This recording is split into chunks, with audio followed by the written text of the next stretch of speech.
পৃথিবীর নির্লজ্জ দেশ যেখানে গেলে আপনি লজ্জা পাবেন। বিশ্বের অন্যতম জনপ্রিয় পর্যটন কেন্দ্র হিসেবে পরিচিত ফ্রান্স, এই দেশটিকে নির্লজ্জ আখ্যা দিয়ে বেশ কিছু বিতর্কিত দিক তুলে ধরা হয়েছে, যা দেশটির প্রচলিত ভাবমূর্তির সঙ্গে সম্পূর্ণ বিপরীত।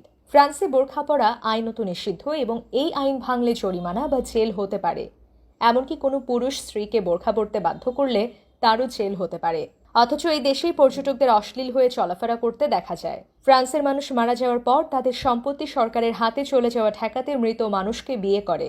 এছাড়া বিশ্বের প্রথম সমকামী পুরুষদের বিয়েও ফ্রান্সে হয়েছিল। ফরাসিরা ইংল্যান্ডের সংস্কৃতিকে ঘৃণা করে এবং এই কারণে তারা ক্রিকেট খেলে না। তাদের জাতীয় পাখি মোরগ এবং জাতীয় ফুল কচুরি ফুল। পর্যটন ফ্রান্সের অর্থনীতির একটি বড় অংশ। গত বছর প্রায় 8 কোটি 10 লক্ষ পর্যটক দেশটিতে এসেছিল, যা তাদের মোট জিডিপির প্রায় 10%। ফ্রান্সের মানুষ বছরে মাথাপিছু গড়ে 11 লিটার মদ পান করে, যা তাদের বিশ্বের অন্যতম প্রধান মদ পানকারী জাতি হিসেবে পরিচিতি দিয়েছে। এছাড়াও ফ্রান্সে জন্ম নেওয়া শিশুদের দায়িত্ব বাবা মায়েরা নিতে না চাইলে সরকার তাদের দেখাশোনার জন্য দম্পতিদের পুরস্কৃত করার ঘোষণা দিয়েছে।